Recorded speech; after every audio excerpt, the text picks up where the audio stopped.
Ahoy, mateys! Welcome to Podcasts of the Caribbean, a podcast covering the world of Pirates of the Caribbean, from the theme parks to the movies and everything in between. My name is Justin Helmer, and I will be your host on this voyage through the Caribbean. It'd be too late to alter course now, mateys. Hello, and welcome back to Podcasts of the Caribbean. This is episode 34, and today we'll be continuing our journey through the Young Jack Sparrow book series by covering the second book in the series, which is called The Siren Song. So last episode, we covered the first book, so if you are here and you haven't listened to that episode about the coming storm, I recommend going back and listening to that episode first, so you're just caught up with everything that's happened so far. But even if you haven't, these books are structured so you could, in theory, just read any of them at any given point and still get a complete narrative and a complete story in each book.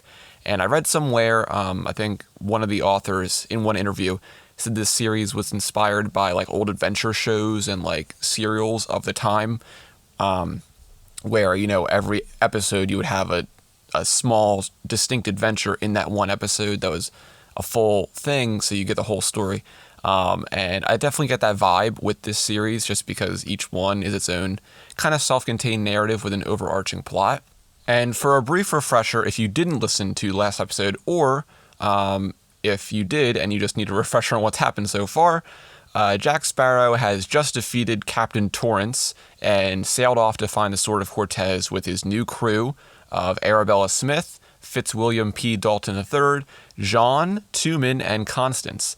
And they know someone has stolen the sword from where it was on Isla Escalatica, and they believe it to be the pirate Leftfoot Lewis. So let's see what's in store for them this time around. So as I said last time, each book begins and ends with a captain's log entry written by Jack Sparrow. And this one essentially recaps the first book as well, for people who may not have read it, or if you just needed a refresher yourself. So this one starts, "Our proud ship, the Barnacle, set sail from Tortuga a few weeks ago. I must admit we, Arabella and Fitzwilliam, are quite the landlubbers, but things are improving. We took on 2 crew members, a Creole chap called Jean, and a Mayan named Tumen, when we washed up on what we thought was a deserted island. After a vicious storm, a raging beast of one, started by the dreaded Captain Torrance, incidentally. Alas, we also picked up Jean's raging beast of a cat, a creature he claims is actually his sister under a mystic's curse. I fought off and, of course, soon defeated the rampaging Captain Torrance, practically single-handedly, and found a whole lot of treasure. I cleverly deduced that the magnificent sword is now in the hands of the fearsome pirate Leftfoot Lewis, and we're making fair speed after him." So, as I said, this mainly summarizes the whole first book for people who potentially hadn't read it. But now it's time to actually dive into that was bad. Dive into the second Young Jack Sparrow book, The Siren Song.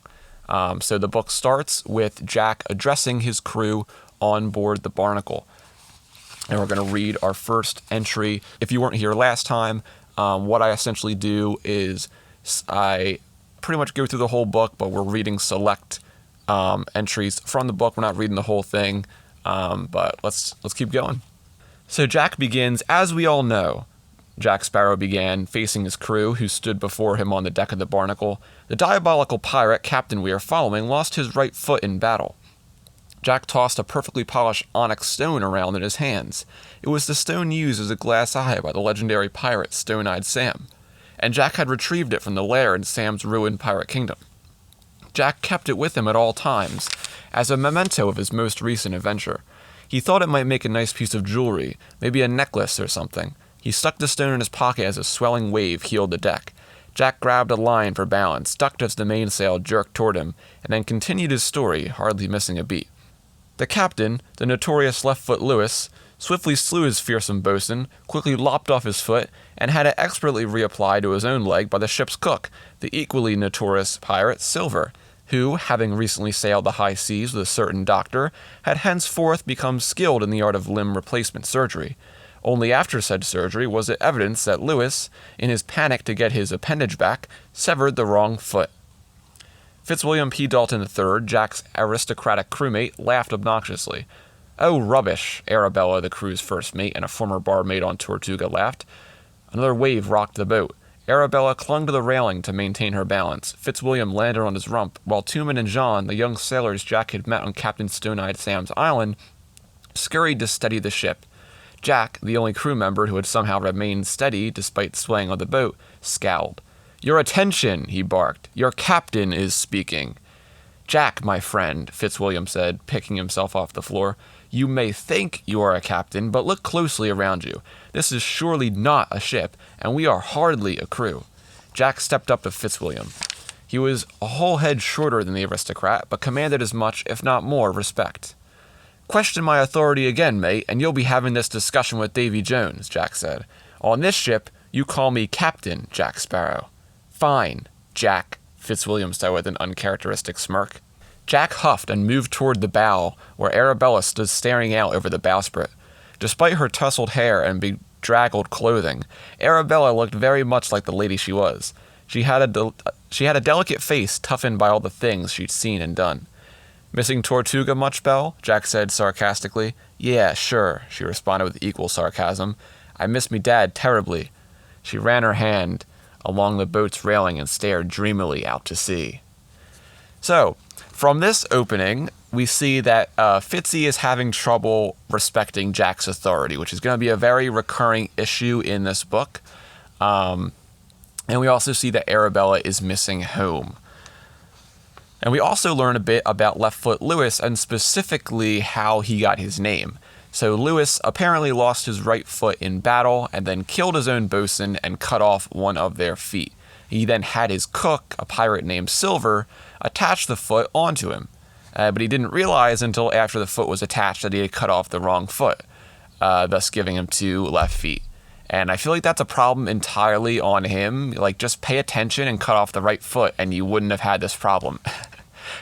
And I didn't realize I just said right foot, but it makes oh my god, okay. Having too much fun already. But Jack continues the story after he's interrupted here. So as the story goes, once Lewis realized this, he had Silver thrown overboard. But apparently, Silver was under the protection of sirens, and in retaliation, they fused the foot onto Lewis permanently. And Jack also says that the 3 scars that Lewis has on his face are from a siren's talons. Arabella does not believe any of this, though, and she says that people will believe anything. Then Jack asks her, "Then pray tell, why do you think the man in question has 2 left feet?" And I love how Arabella just responds, "Accident of birth." But Fitzy starts to get even more annoyed from all this, saying that they're obsessing over the wrong details, and they should be more focused on how they're going to defeat Lewis and get the sword, because he's a very dangerous pirate. And Jack asks Fitzy if he's scared, and Fitzy gets even angrier. But after this, Fitzy notices how rough the sea is becoming and wonders if Torrance has already escaped Isla Esqueletica and is chasing after them. But John says that it could be Lewis, given that he has the sword and is capable of great power. But John also says that one part of Jack's story was not accurate, and it was how Lewis got the 3 scars across his face. And Jack then asks, how is he such an expert on Lewis? And Tumen tells him that they actually had run into him before. And Constance also hisses once Lewis is mentioned, and John says that simply hearing Lewis's name gets her nervous. But at this point, the crew is wondering how John and Tumen met Lewis, so they begin to tell the story. And we're going to go to our next entry here. So John says, "Not only did we meet him, we faced him in battle. We barely escaped with our lives." Tumen nodded. He is a fierce fighter. John petted Constance a moment. Then he glanced at Tumen as if he wanted his permission to tell the story. Tumen shrugged. "It was not quite a year ago," John said, leaning against the rail and holding Constance tightly in his arms. "We made port in Martinique, and we were unloading the cargo. Precious stuff, those spices. Worth their weight in gold, literally. And quite handy to have on hand in the kitchen." He scratched Constance on the chin. "Get on with it," Jack barked impatiently. "We were working with the longshore men at the docks," John explained. He put Constance back down on the deck, and she immediately licked her paws and began washing her face. They seemed a rough and rugged band. but they often are, so I thought no more about it. That work does tend to attract a harder lot, Fitzwilliam commented, nodding. How would you know? Jack asked. One whiff of the wharf and you'd probably faint. Would you let John speak? Arabella complained. Go on, John. So John continues, and he says, the sweat beating on our brows, trickling down our backs. We were nearing the end of the load, and I was making my way down the gangplank, balancing a trunk on my back. Constance, eager to see the town, I'm sure, she's always so curious about far-flung places, dashed between my feet. Jean fell, Tumen said. I rolled all the way down the gangplank, and then, this part is bad. The trunk crashed open when it hit the dock. Luckily, this trunk held none of the rare and precious spices we were carrying. It was part of the silk shipment, so I was relieved. Relieved to have dropped silk? Fitzwilliam asked. Silk doesn't break, Tumen explained. Still, anything ruined would come out of my miserly pay, Jean said. I wanted to gather up the fabric before it could get dirty or torn. I had already begun to collect the silk, Tumen said. But then all worries about my money flew out of my mind when I realized I'd fallen at the feet of the foreman. I would catch it for sure now. The foreman would complain to the owners, who would complain to my captain. They don't like their cargo spoiled, Tumen agreed. Understandably so, Fitzwilliam said. Jack opened his mouth to make a wisecrack comment to Fitz, but noticed a warning look from Arabella and kept quiet. Seeing as I had fallen next to the foreman's left boot, I thought the best course of action would be to move to the right, away from the towering brute. So I did, and slammed into another left foot. I had heard all the legends about the dreaded pirate with the 2 left feet, Jean said. I had no doubt as to his identity. Did he know that you knew? Arabella asked. And more importantly, did you know he knew that you knew? Jack added. You know? Tumen looked at Jack, confused. Lewis stared down at me, Jean continued. I gazed up at him, too afraid to move. In a low, gravelly voice, he muttered not to move a muscle or make a sound. I thought I was done for. I didn't know then what was happening, Tumen said. I cannot see that mad pirate allowing anyone to live who could identify him, Fitzwilliam said. However did you escape? John scooped up Constance and cradled her to his chest. With the help of my dear sister, Constance leaped into the air and tore her claws clear across Lewis's face. That gave me the chance to roll out from under his feet. It was she who saved me. And well she should, Fitzwilliam said. She was probably attempting to make up for the fact that it was her fault you were in such a predicament in the first place. I didn't blame her, Jean protested. And she scratched him so badly, he still bears those scars today. So perhaps sirens were involved in the fusing of the flesh, but none. It was my sister who marked him. What happened next? Arabella asked, completely absorbed in the story.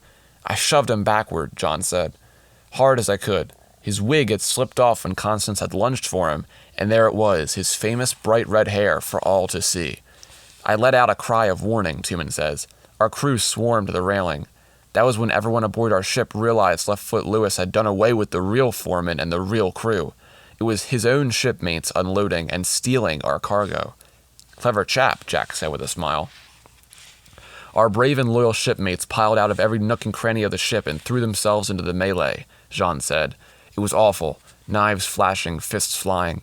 Then Leftfoot Lewis ripped open his shirt to display his thick chest, covered with strange tattoos that looked like quill markings. He pointed to me and Tumen. We were fighting side by side, Tumen said. And he shouted that he's finished 1,000 men and has a marking on his chest for each one. He swore we would regret that day. He was going to find us, slaughter us, and he would skin my dear Constance alive. Constance's fur puffed out, and she hissed again. And we'll skip ahead really quick, and Jean says, Lewis managed to take out 2 members of our faithful crew and escape. We have lived in fear of him ever since. So throughout that story, we learn a lot about Jean and Tumen, but also about Leftfoot Lewis and how he actually got the scars on his face. It was actually Constance who was responsible for it.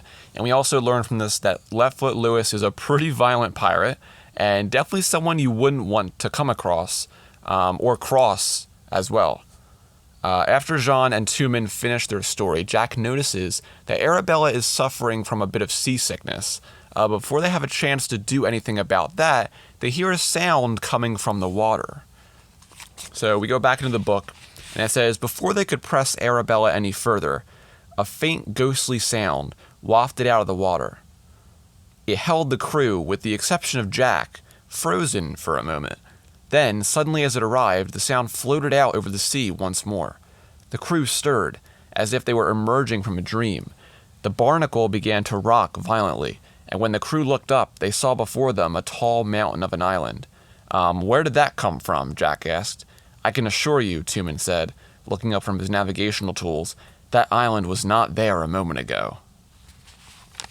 So out of nowhere, a mysterious island appears in the distance. But if you listen to the passage I just read, there was something weird that happened. So everyone on the ship froze while the mysterious sound was playing, but Jack was not affected. And once the sound disappeared, the crew went back to normal. Pay attention to this, as it will become very important later, specifically as to why Jack was the only one not affected.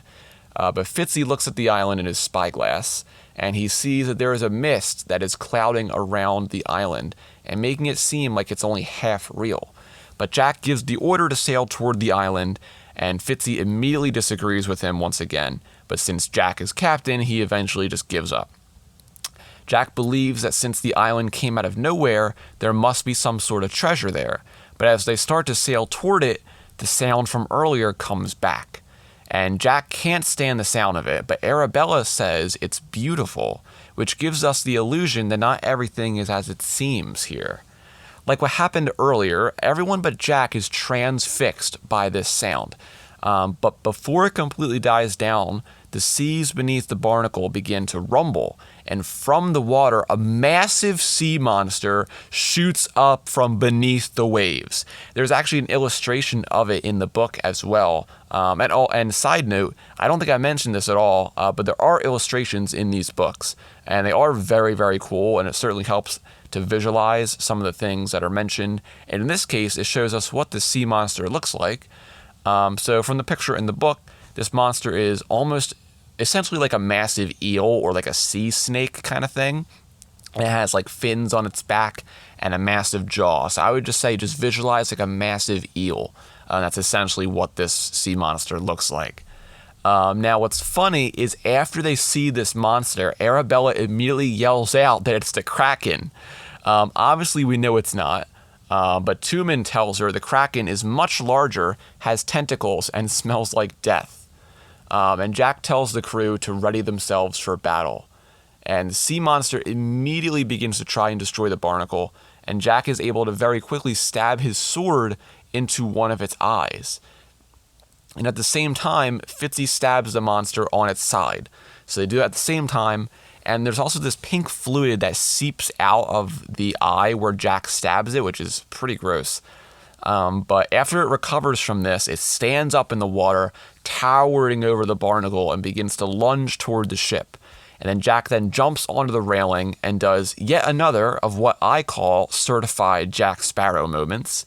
And so as the monster gets close enough, Jack jumps off the ship and lands on its body, and he grabs the fins to hold on. So he's essentially riding this sea monster on its back. And so his whole plan is to get the ship away from the monster, as Jack is essentially just playing with it. He's standing in a specific spot where the monster can't reach him. But as he yells to the crew to get the ship out of the way, no one hears him. So he repeats himself again, and Fitzy says they can't hear what he's saying. And Jack then gets sprayed by this green slime from the monster's jaws, which causes his grip to loosen, and when he tries to get a better hold, he rips the entire whole fin off of the monster. And it's only when the monster roars loudly that Jean is like, yeah, we should get the boat out of here. And then after this, Jack replies, and they still can't hear him, but at this point the monster's going crazy, going up and down, over and over, moving all over the place to try and throw Jack off of it. And eventually Jack stabs his sword just below its jaw and slides down the monster's body, cutting the whole thing open. And the sea monster then falls down in the water, and for a moment everyone thinks Jack is dead, he's gone. But he pops out of the water, and after that they're all surprised, and Jack says, "Who were you expecting, Davy Jones?" So that puts an end to the crazy sea monster fight, which is really cool. I was not expecting this the first time I read this book. So the barnacle is still sailing toward the island in the distance, and they start to enter this thick, dense fog that is surrounding it. And the sound from earlier then comes back again, and Jack thinks that it could be from another sea monster, but he realizes most of the crew is completely transfixed by the sound. Arabella is standing by the railing, looking out to the sea. Fitzy is sitting on a barrel, polishing his sword. Tumen was using his astrolabe to study the stars, but Jack finds this weird given that it isn't nighttime yet, so he's essentially just doing nothing with the astrolabe. And John constantly begins to pet Constance over and over again. So everyone's stuck doing this one activity each, and Jack is just looking at everyone like super confused, like what's going on, because he's the only one who is not affected by this. But Jack then hears the sound growing louder, and he starts to feel like it's some sort of song, although there are no words. It's literally just noises and sounds. There's no chorus, there's no like melody or anything. It's just like sounds and noises. But he feels like the song is trying to get into his head, so he starts to shake his head to try to get rid of it. And we're going to go back into the book to read another passage here. So Jack says, "Mates," he said to his crew, "it's high time for..." He suddenly ducked as the boom swung toward him. "Hey," Jack cried, yanking on the line. "Tumen, John, look alive there, mates." The two able-bodied seamen ignored him, so he left the helm to lash the rope to the cleat at the stern, making a tangled mess of the excess. I'll fix that later," Jack muttered. Thwack! Jack jumped at the sound of all three sails suddenly furling. "What the..." he sputtered, wondering how he would set them right all at once. He strode to the center deck. "Jean, Tumen," he barked, "trim the jib and the foresail. Arabella, Fitz, you tackle the main." No one moved.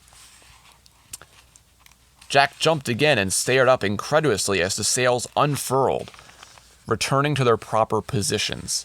Something had clearly taken control of the ship, something powerful and invisible. Could it have something to do with the strange song, Jack wondered. Well, at least the sails seem to have sorted themselves out. More than can be said for you lot," Jack said, glaring at his crew. He opened his mouth to deliver a severe tongue lashing, but then noticed the wheel at the helm twirling madly. He dashed back to it and tried to get it under control. "A little help would be nice," he called. No response. He turned his back on the deck in order to face the wheel directly, struggling with it. It suddenly seemed to have a mind of its own. Every time he yanked it in one way, it yanked itself back the other. He had the oddest feeling that someone was under the ship, pulling on the rudder, forcing the wheel to guide the ship away from the island on the horizon. Jack closed his eyes tightly in frustration. He released the wheel to pull his bandana from his head and wipe his face. He watched dumbfounded as the wheel spun around and around like a wayward top. It then stopped dead still. Just as he reached for it again, it whirled frantically, first one way, then the other. He yanked his hand back from the mad dance of the wheel. "Fine, be that way," Jack shouted at the wheel. None of his crew members had budged a single inch. Jack would have thought they had been mystically turned into statues if they weren't each absently, languorously, and silently continuing their activities. The setting sun cast long shadows across the deck. Jack jumped down in front of Fitzwilliam. "To arms!" he shouted, expecting Fitzwilliam to raise his sword and rush to the bow. But the young aristocrat just continued running his neckerchief up and down the blade. Jack huffed in frustration. He was getting nowhere. Jack crossed to where Arabella stood gazing out to sea. "What is so bloody fascinating out there?" he asked her. She didn't answer, didn't move, just gripped the rail, her long hair lifting in the wind. "Well, if you want to go all statue-y, lass, that's your prerogative. But I have a ship to sail here," Jack said, stepping away from her. He turned and joined Tumen at center deck. The young sailor was making adjustments to the astrolabe. "I hate to break this to you, my good fellow," Jack began, "but I can't see what use this device can be if you hold it upside down." Tumen behaved as if he hadn't heard a word. Jean was petting Constance, or more correctly, attempting to. The cat had slithered out of Jean's hands and onto the deck. She lay sprawled in a way that made her look like a limp rag doll. It was unusual behavior for the feisty, albeit nasty, feline. Yet Jean's hands continued to move as if he were still holding her, rising and falling, rising and falling.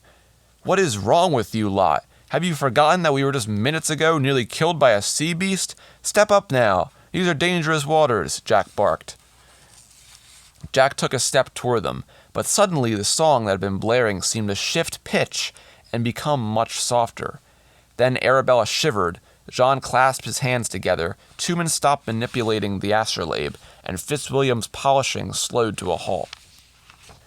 So Jack easily discerns that something is very wrong with whatever this song is. So the song quiets down for a moment, and everyone just goes back to normal, which is great. But then it starts up again, and everyone then becomes transfixed once again.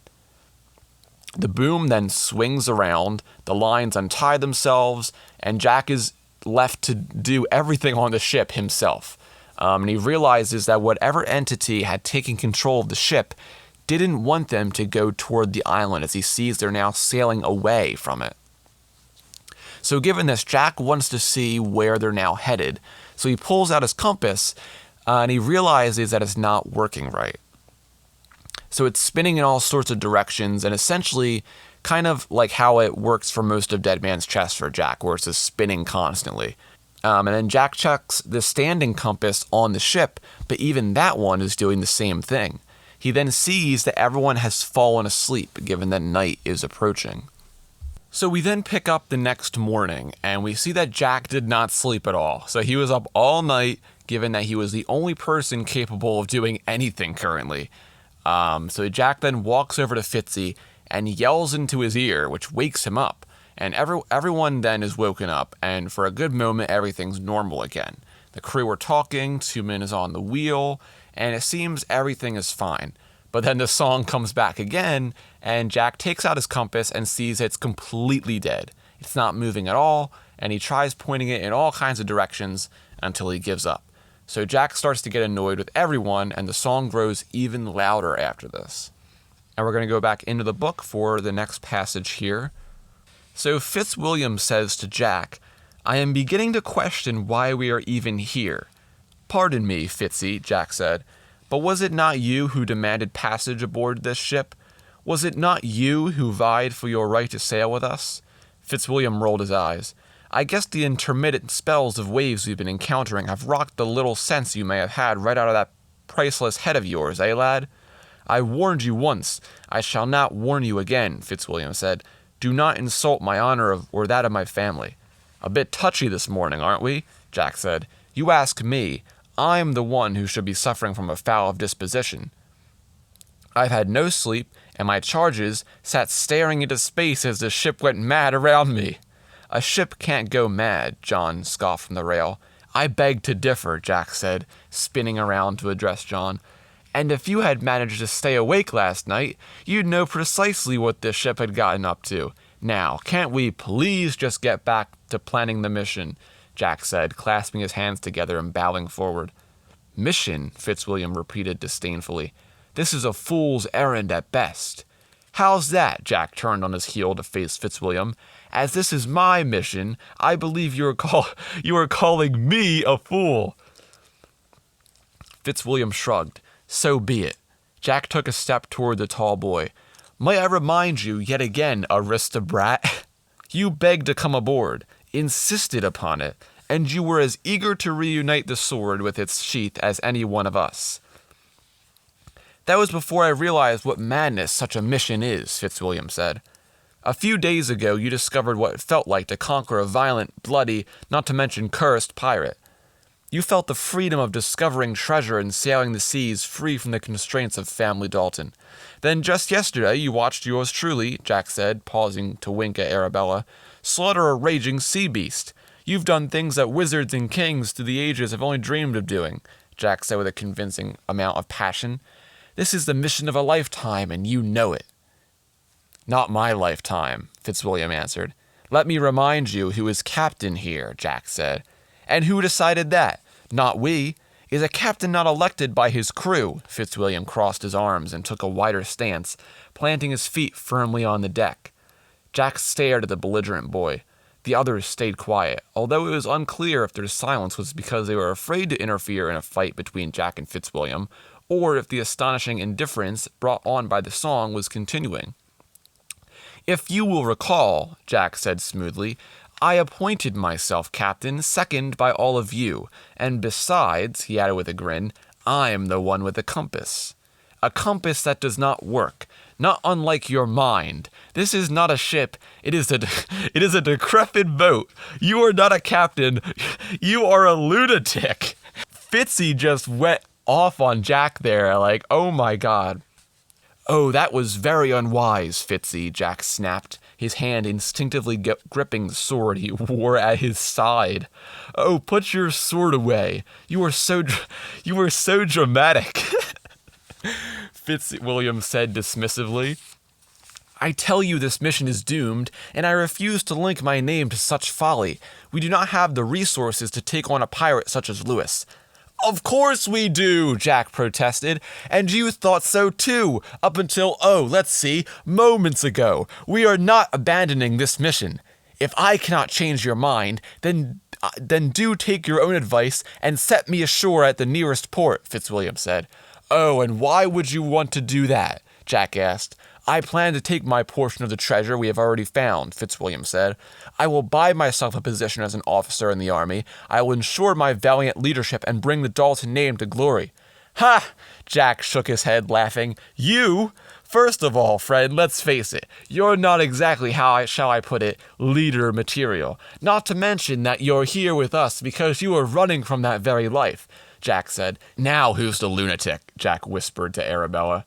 "How dare you impugn my honor?" Fitzwilliam unsheathed his sword in a swift move. "Impugning? There's no impugning going on here. What are you talking about?" Jack said. "You will guide this boat to a port," Fitzwilliam said, his voice growing hard, "where I shall disembark."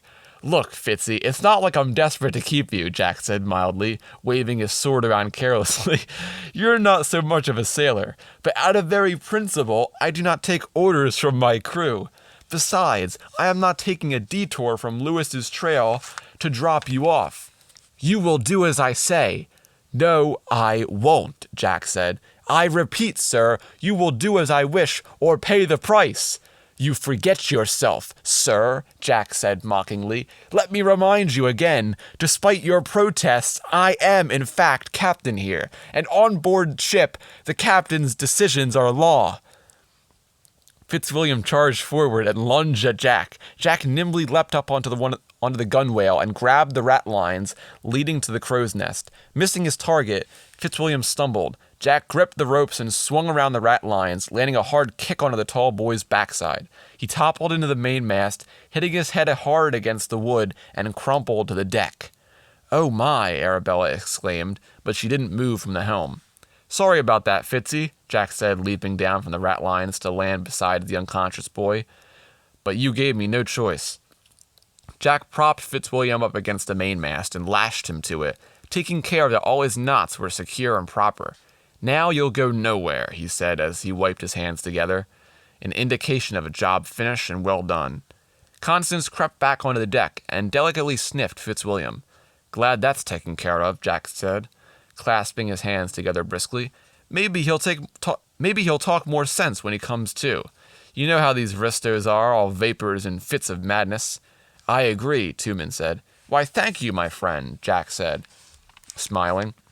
"No, I agree with Fitz," Tumen replied, never taking his eyes from the astrolabe, which he held up as if he were reading a night sky, despite the bright sun blazing down on them. "Me too," Sean said. Constance yowled, presumably in agreement. And also, by the way, I was not expecting to get so impassioned during that argument, but I feel like it was only right to kind of act it out as it would have actually happened. But also, I had a lot of fun reading that part. I had a lot of fun reading that passage. You could probably tell from the amount of times I was trying to hold back my laughter so many times reading that. You have no idea. That was great. Okay, let's continue though. So the song continues, and Jack is very angry at this point, especially after the argument he just had with Fitzy. He yells out about the noise and how he wants it to stop, and John asks who he is yelling at. Jack says he's referring to the song, but John says to him that he hears nothing. And Tumen also hears nothing, and Jack asks Arabella, but she also doesn't hear it. Instead, she only hears the sounds of the wind and the waves. And somehow this also moves her to tears. So Jean then says to Jack that the insanity of the mission is getting to him. He continues and says that there are more important things in life than the Sword of Cortes, and Tumen agrees with him. Jack reinforces to them the reasons they are looking for the sword, and if you have forgotten, they are, number 1, for great power, number 2, the ability to rule towns and countries, and 3, it will bring great wealth and fortune, along with what Jack says is the greatest wealth of all, freedom. Jean then says a much worthier cause would be to head to Teodalma's shack and reverse the curse on his sister. He starts to demand Jack to do this, just like Fitzy was doing earlier. But before Jean can set a course for Teodalma, Tumen interrupts and tells them they'll be going back to the Yucatan so he can return home. So Jean and Tumen then begin to fight, turning the wheel back and forth, which keeps swinging the boom into Jack. And Jack eventually makes his way to the wheel, and he sees a weird gleam in Jean's eyes. And now that he has no other choice, Jack knocks out Jean and Tumen and ties them both to the mast along with Fitzy. After this, the fog from earlier returns, and Jack quickly notices large green fins above the surface for a brief second before they disappear. He thinks they're from another sea monster, but they were far too small. And once the fog clears, Jack sees the island mysteriously appear once again in front of them. So at this point, Fitzy, Jean, and Tumen are all tied to the mast, and they are all angry and wanting their own motive. And Jack then goes over to Arabella, who is still looking out to the sea. Then the song begins to get louder again, and Tumen and Jean begin to fall limp, and they begin to sway along to the song. They're still wanting to do their proposed goals, but they're way more calm about it at this point. They're not yelling anymore. Then Constance, a cat, by the way, in case you've forgotten, stands up on 2 legs and walks to the galley. On 2 legs, like a human. Once Jack fixes the jib, he then makes his way over to Arabella, who is still looking out to sea. So now we've kind of gone through everyone. We haven't gone to Arabella yet, so let's see what's up with her. So let's go back into the book here. So Jack asks her, "Are you going to say anything today, Belle?" Silence. He waved his hands frantically in front of her face. "Hello there," he yelled, exasperated. Gesturing to the subdued crew, he said, "Even if this lot here does not want to complete this mission, it's still you and I, lass. You and I who decided to do this. You and I who found the scabbard. You and I who secured the barnacle and set sail and defeated Torrance. It's you and I who are going to find this blasted sword and keep it out of the hands of thieves, pirates, and most of all, Davy Jones. And it's you and I who will be free to do whatever we wish with its power."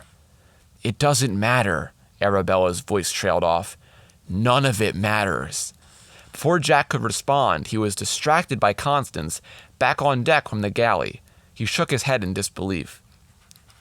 "What do you mean, none of it matters?" he asked. "All of it matters. Every last blasted moment of it. We're partners, me and you. You said so yourself the night we met." Constance looked over her shoulder at Jack and Arabella and let out a snarky meow. Jack's eyes widened as he watched the cat walk 2-legged over to the cup of tea Arabella had left beside the stovepipe the day before everything went crazy on the ship. Constance leaned forward, still balancing on her hind legs, and tried to lift the cup with her paws. Over and over she made the attempt, letting out annoyed mews at her inability to grasp the handle of the cup. "Of all the odd things I've seen in my day, this is up there," Jack muttered. He walked over to Constance, who was now trying to steer the ship's wheel. He scooped her up and tied her to the mast as well, right beside John. The cat's mewing joined the rest of the crew in forming a painfully off-key symphony of groans. All the while, the melody coming off the sea rose and fell. The rhythm of the song seemed to match the swell of the waves, the pitch of the ship. Jack peered up at the sails, then out to sea. Through the haze of gray fog rolling off the island, he again spotted several green fins. As they dropped just below the surface, he gripped his sword, preparing for the worst. Another attack by a vicious beast. but he also thought the fins could just as easily belong to some kind of large fish. The fog began to wrap around the ship, and Jack noticed that they were closer than ever to the dark island that kept appearing. Jack stomped to the helm. Then he whirled to glare at the 3 boys and the cat tied to the mast. He cocked his head as he watched their antics. Clearly it wasn't the song that had driven them mad. But why wasn't he affected? And why not Arabella? Or was it affecting her? He turned to face the barmaid, who was still staring out to sea. "I don't know what your problem is, Lady Misery," he said, "but at least you're not trying to change the course of the mission." "Jack, I want my mother." Jack stared at her, surprised. "The lady speaks." He furrowed his brow. "But she speaks nonsense." "I do, Jack. I want to be with my mother." Arabella finally pulled her gaze from the sea and faced him, her eyes wild. "Your mother, eh?" Jack raised an eyebrow. "Well, best schedule a visit to the graveyard, dear. Everyone in Tortuga knows your mum is dead." "If death is the only way for us to be reunited, then so be it." Jack watched, stunned, as Arabella gripped the railing, hoisted herself up, and turned to him. Then, without another word, Arabella threw herself overboard. So, now, Arabella is in the water, and she gasps for air before she begins to sink from the weight of her dress. So Jack takes off his vest and dives in to save her, and he swims down and grabs her and begins to pull her up. But he realizes that she has become super heavy all of a sudden, like something is pulling her back down. Then, out of nowhere, Jack yells in pain as he feels a sharp stab on his hand. He lets go of Arabella because of this, and Jack looks past the blood and down on his hand and sees teeth marks there. He then dives back down to save Arabella, and once he's able to grab her and swim back up, he does see there is something pulling her back down. And as he tries to strengthen his grip, he comes face to face with a mermaid. And this is actually really incredible because this is, of course, the first appearance of mermaids in the Pirates of the Caribbean franchise. Because, of course, we wouldn't see them in the movies until On Stranger Tides in 2011. And if you remember, this book came out in 2006. So this is the first mermaid appearance in the Pirates franchise, which is really cool. But what is incredible is how both depictions of these mermaids line up. So in the book, the mermaid is described as being the most gorgeous woman Jack has ever seen. Her eyes shine like the moon, and her scales shimmer in the water. And then she opens her mouth and hisses, showing sharp fangs in her mouth. And it's crazy because this is exactly how the mermaids are depicted in On Stranger Tides. You know, in On Stranger Tides, if you remember, you know, when Tamara comes up to seduce Scrum in that scene, she's like super beautiful and everything like that. And then once she brings Scrum down into the water, then the more like fish creature-like appearance comes out. The scales begin to show more, and the fangs come out. And it's really crazy how both the mermaids in this book and On Stranger Tides have the same like description, and how they both ended up being the same is pretty crazy because this is way before like On Stranger Tides was ever conceptualized. But of course, you know, it's not like people who were working on Stranger Tides were reading this book to get the description of mermaids. So it's just like a very crazy coincidence that they both line up. But even still, this must be like a different type of mermaid, given that they're nowhere near White Cat Bay, which of course is the only known mermaid-filled area that we know of in the Pirates universe until now. So it has to be some kind of different like breed or type of mermaid. And maybe we'll get to that in just a second. But very cool how both depictions line up about being very beautiful women that then the fangs come out as well. So how that happened for both, I don't know. It's just kind of crazy. We also get an explanation about these mermaids here. So in the book, it says that many tales tell of mermaids that are sweet and innocent, but there are others about sinister mermaids that aligned themselves with the sirens. So with this information, Do we think that the Whitecap Bay mermaids are also aligned with the sirens, given that they are also dangerous and sinister in a way? But you could also argue that the mermaids in Whitecap Bay are also just trying to defend themselves, given that the people are encroaching on their territory. But I mean, you see them take down the HMS Providence, Barbossa's ship, like they completely pull the ship under the water. So I don't know. I think they're pretty sinister. So who knows? Maybe they are also aligned with the sirens as well. Who knows? That's up for interpretation, of course, because it's never explained in the movie. But anyway, back to the book here. So Jack quickly tries to make it back to the surface with Arabella, and he kicks the mermaid in the chin to get away. But when Jack looks down, he sees tons of mermaids, scores of mermaids, swimming up toward him. And he swims as fast as he can toward the surface, and his lungs are like on fire because he has been in the water for minutes at this point. And Jack, he breaks up onto the surface, and he gets Arabella onto the ship, and then Jack collapses on deck. And he blows into Arabella's mouth and is able to get Arabella to wake up. And she looks around for a moment, and then Arabella stands up and begins to run to the railing again, ready to jump off again. But Jack this time is able to constrain her, and Arabella keeps yelling that she needs to get to her mother. And he then brings Arabella over the mast and ties her up along with Fitzy, John, Tumen, and Constance. So everyone is tied up now, besides Jack, of course. So we're going to go back into the book and read another long passage here. So it begins and says, Jack smacked the wheel. He walked to the mast, circling around his newly deranged crew members. So, he began, pacing back and forth in front of them, it has recently become clear to me that the sirens, or something like them, are the reason for all this bizarre, strange, and utterly unacceptable behavior. This, of course, indemnifies you all on some level, though not entirely, but does not solve my more immediate problem, which is how do I overcome this trial and get you all back to normal? He glared at Constance, who was sitting with her paws crossed angrily, or as normal as possible. It also does not explain why I seem to be the only one remotely aware of this Siren Song, nor does it explain why I have not been affected by it. Jack stopped and thought for a moment. It does explain the sea beast. He paused again and concentrated. It does not explain the appearing and disappearing island. It does explain the presence of the song, whether you can hear it or not. Jack rubbed his chin thoughtfully. So, you see, we have more items unanswered than answered. The bound crew members were limp and stared slack-jawed and expressionless at Jack.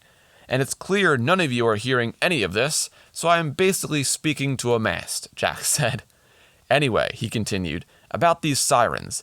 I don't know why I didn't realize it before. We've all heard the stories, the legends. Every sailor lives in fear of being called to their watery grave by the Siren Song.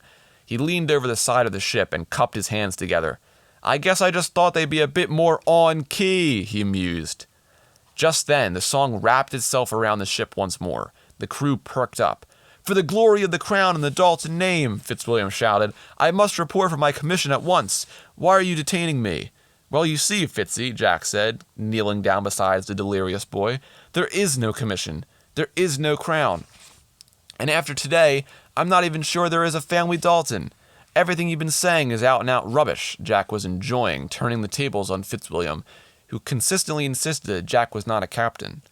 Jack stood up, then stumbled a moment, dizzy and lightheaded. He steadied himself by grabbing the mast over Fitzwilliam's head. Must have not quite recovered from my dip in the ocean, he muttered. Mother, Arabella pleaded. I must see my mother. I must. Belle, Jack said quietly, I really don't think it's a good idea for that request to be granted. Tia Dalma, John moaned. We have to go see her. I believe your friend Tumen will argue that, Jack pointed out. Tumen nodded angrily in agreement. And I'd hate to cause a rift between such good mates. So I shall refuse you both, in the interest of your friendship. We're keeping to our original course. Constance had stopped yowling and hissing. She simply sat there, staring at the ropes wrapped around her and gazing up at Jack defiantly. From the twitching of her tail, he was pretty certain he'd paid for her confinement later. "And you," he began to address the cat, who bared her teeth. "Oh, never mind." Jack started suddenly and flapped his hands quickly about his ears, as if he were trying to shoo away the song. He lowered his wet bandana over his ears and tightened it, hoping it would help muffle the sound. It didn't. Jack groaned in frustration and gritted his teeth. The ship was drawing ever closer to the island, and Jack was beginning to think that if this was where the sirens or mermaids, or whatever they were, wanted him to go, then he should make every effort to avoid heading toward it. He gave the wheel a try, hoping it would work this time, and was thankfully surprised the rudder responded to his touch. "Okay now, Scaly Tails," he shouted out to the sea. "Thank you for your hospitality. So glad you'd like us all to stick around your strange disappearing island. But sorry, it's getting late. Must be going, savvy?" Peering at the instruments, he realized that although the compass seemed to be working, he had no idea which way to guide the barnacle. The boat had been pulled in so many directions between here and there, between the first encounter with the sea beast and now, that he had no idea where he was. Further, with his crew tied to the mast, he'd have no help adjusting the sails to catch the wind. He thought that once the starry night appeared, Tumen would be able to help him with navigating. Then he looked over at Tumen, who was drooling all over himself and stuttering, "Home, home." "No help there," Jack said. "Well, actually, thinking about it more carefully, this can't really be all that hard. All I truly want to do is get out of here. It doesn't matter where I wind up, as long as it's far from the sea beast and the scaly tails." As Jack tried to figure out how to maneuver the boat away from the island, the song grew even louder, filling Jack's head completely. It was nearly impossible for him to think of a plan, a direction to take. Any thought he had was crowded out by the wailing of the song and the shouting of his crew. "All right, that's it!" Jack stalked away from the wheel. "I've had it with all of you!" Jack shouted. Turning to his crew, he continued through gritted teeth, "And I do mean all of you!" There was only one thing to do. He had to face the creatures who were tormenting him and entrancing his crew. One way or another, he had to stop the singing. That was the only way he'd be able to break the hold over his ship and his mates. If the Scaly Tails were too cowardly to come to him, then he'd be more than willing to join them on their turf. He strode to the prow of the ship and planted one foot on the bowsprit. "All right, Scaly Tails," he bellowed out to sea. "I know who you are. I know the game you're playing. I'm ready to fight for my crew. So come out and play with old Captain Jack Sparrow."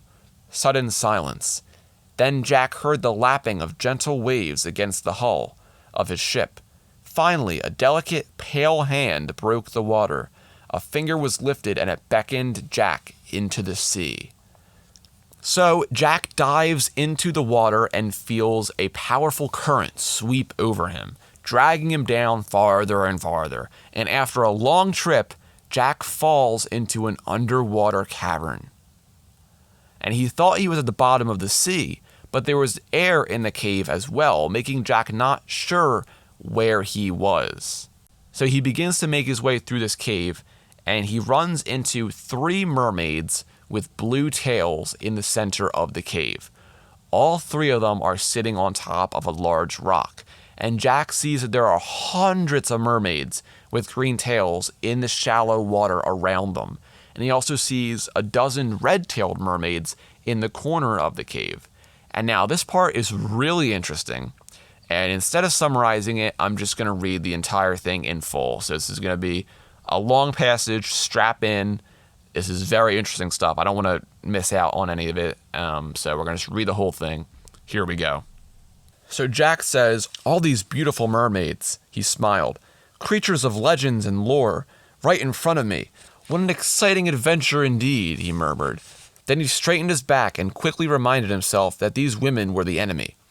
"Welcome," the 3 blue-finned mermaids said in unison. "Nice harmony there," Jack commented.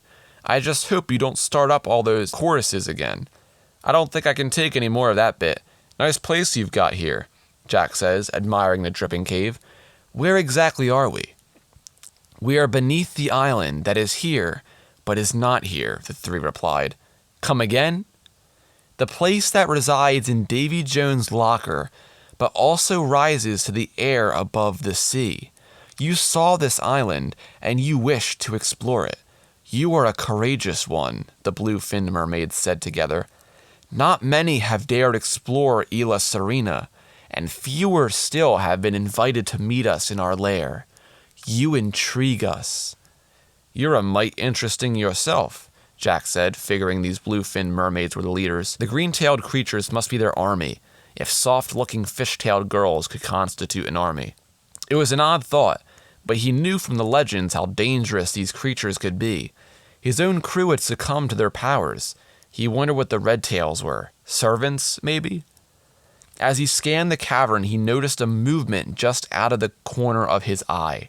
It was a kind of flickering. He turned back to face the blue-tailed sirens and started.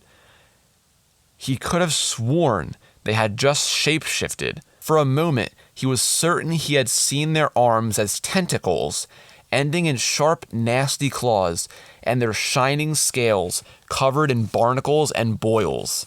Yet when he looked at the mermaids dead on, they were beautiful again. And now he sensed the same thing happening with all the green-tailed mermaids just beyond his peripheral vision. "Steady on," he told himself. "Keep your head clear." "What is your name?" the three blue-tailed mermaids trilled. "Jack Sparrow. Well, actually now, Captain Jack Sparrow. I've got a ship, the Barnacle. Little thing, really, not such a—" "Silence!" the three mermaids rang out in unison. "So, you know who I am. And now, I assume, you are the great sirens of legend.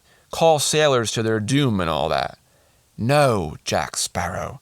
We are not the sirens. We are the merfolk. We sing our own melody, and we do the bidding of the sirens. We are their agents, like the sea beast you killed during the last rising sun. There are others you were fortunate enough not to encounter.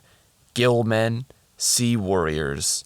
We all receive the protection of the sirens in return for our services." "And what exactly are your services, pray tell?" Jack asked, leaning forward. Three blue tails flicked their fins in unison. "Our song will tear open your heart, and you will beg for more. It will tease you with your greatest desire till you grow mad, and this desire will eventually burn so fierce that you will drive yourself directly to us. Then it is our charge to deliver you to those whom we answer." "The sirens," Jack said. "Yes," the blue tails replied. Jack thought about this.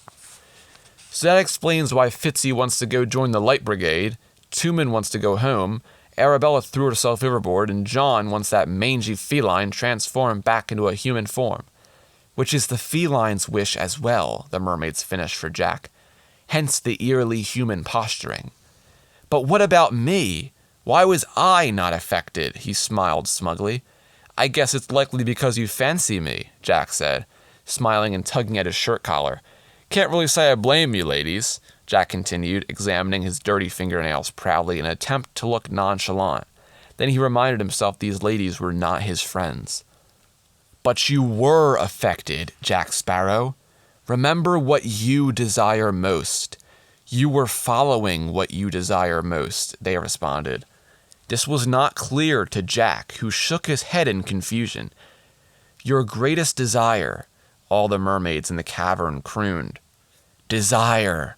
Hundreds of them echoed over and over. "Desire." Jack bit his lip. He was going to have to think about this one for a while. "Well, no harm done," he told the merfolk. "I'd have acted the same way with or without your musical interference." He took a step closer to the edge of the lagoon. "But now I really must insist. Release my crew and my ship from your spell, or else." Jack noticed the leader's blue tails flicking the way Constance's tail did when she was about to pounce. He braced himself for an attack and gripped his sword, which still stank of slain sea beast. "We are willing to make a deal," the three blue tails sang.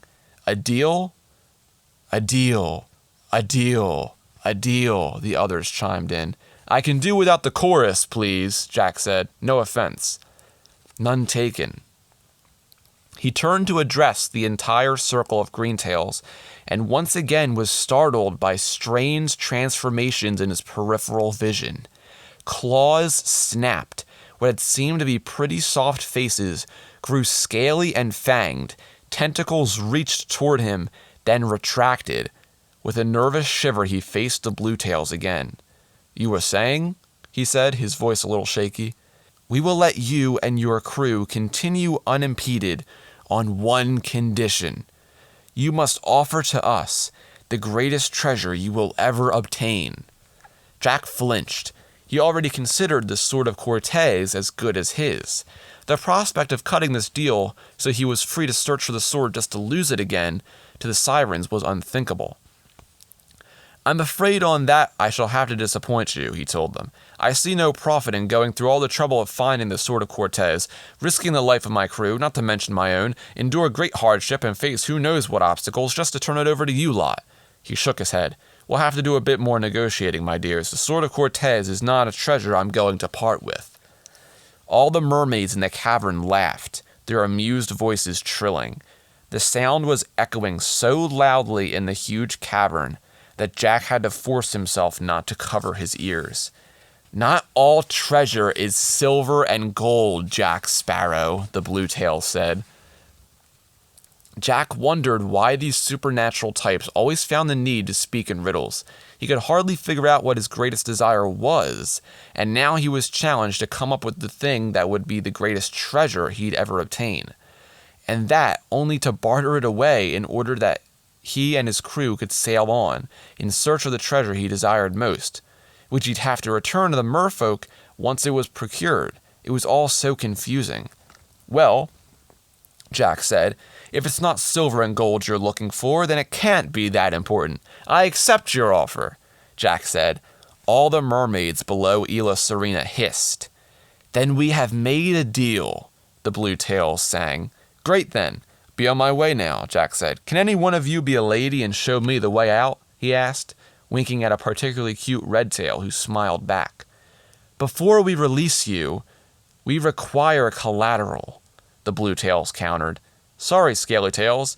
Got nothing on me but this old sword, my boots, and old Stone-Eyed Sam's stone eye." The coven gasped. "We will take the eye." Jack shrugged.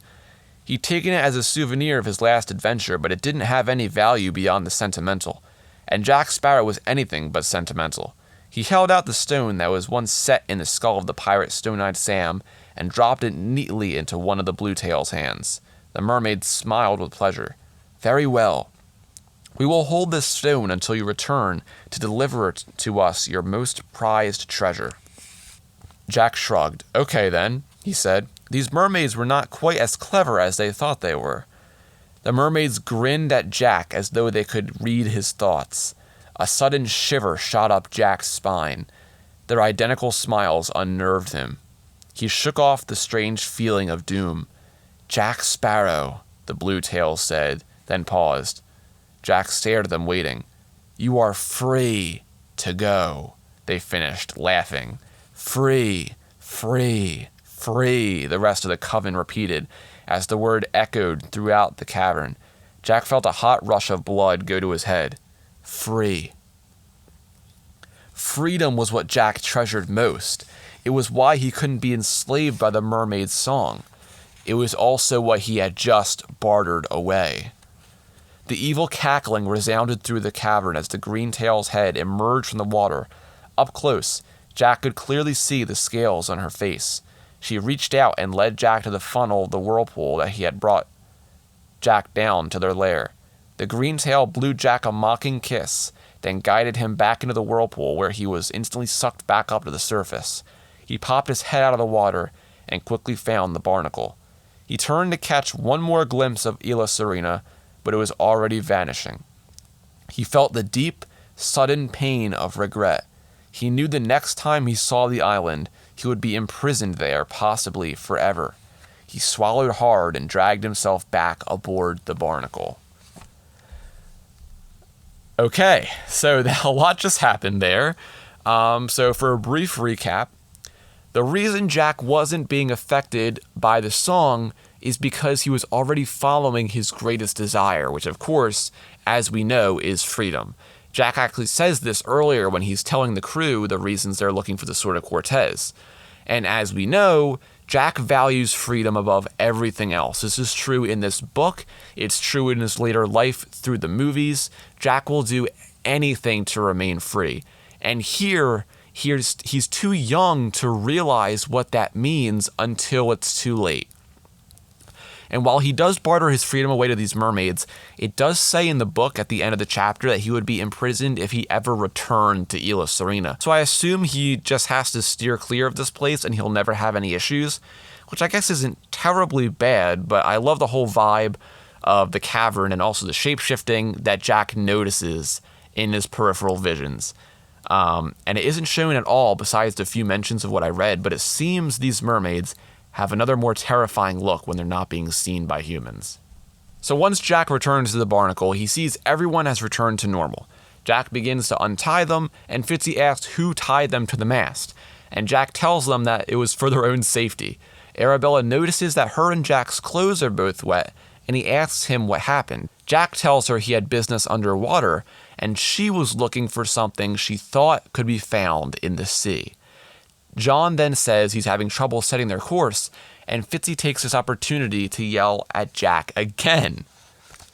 "You," Fitzwilliam pointed at Jack accusingly, "you have gotten us off course, you have tied us to a mast, and you almost had us killed, first by a notorious pirate, and then by a raging sea beast." "Don't forget the mermaids," Jack said. "What mermaids do you speak of?" Fitzwilliam asked. "Never mind that," Jack said. "Now, please make your point and make it quickly." "My point is," Fitzwilliam began, "that this mission is a sham. You are not a captain." I know, Jack finished for him. Fitzwilliam opened the chest on the deck where the crew kept their most precious treasures, including the scabbard that belonged to the Sword of Cortes. He waved the scabbard in Jack's face and said, "For all we know, there is absolutely nothing different about this scabbard than any other." Fitzwilliam angrily threw the scabbard to the deck. The crew watched in wonder as the scabbard spun around and gained momentum instead of losing it.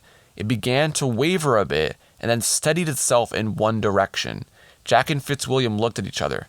"Okay," Jack said, pulling out his compass, which, like everything else in the ship, was again in working order. "Well, the scabbard is not pointing north, but it is pointing in a consistent direction," Arabella said. Each time she tried to move the scabbard, it sprang back to the position it had set itself in. "Which can only mean," Fitzwilliam said. "The scabbard is acting as a compass," Tumen added. "And there's only one thing I can think of it could be pointing toward," John said. "The Sword of Cortes," Jack shouted triumphantly. "Crew, set it that away, Sword of Cortes. We are about to become very rich, very powerful." He paused and thought for a moment. Then he smiled and finished. "And very free." And that concludes the second book in the series. And of course, we have one last little bit left, and that's the last captain's log entry at the end here. So this goes and says, "I am now one of the few men to ever match wits with the Siren's mermaids and live to tell the tale. This bit about returning to them to give up my freedom has me a little concerned, though not entirely. After all, I am Captain Jack Sparrow, and Captain Jack Sparrow can find his way out of any mess.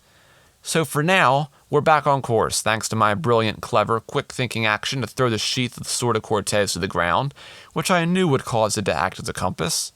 Now there is nothing to stand between us in finding Lewis and the sword."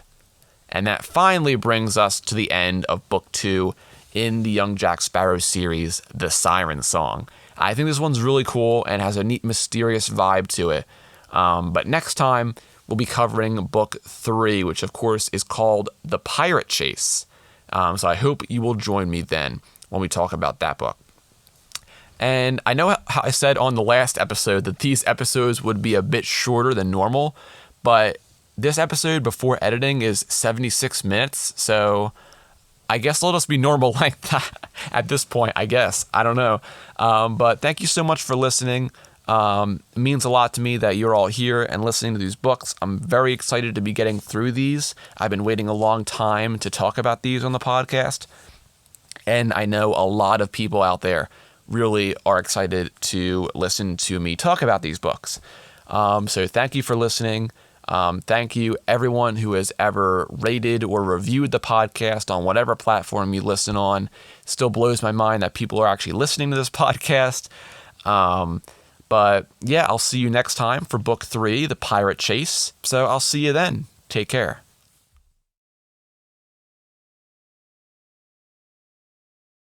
Podcast of the Caribbean is in no way affiliated with Disney.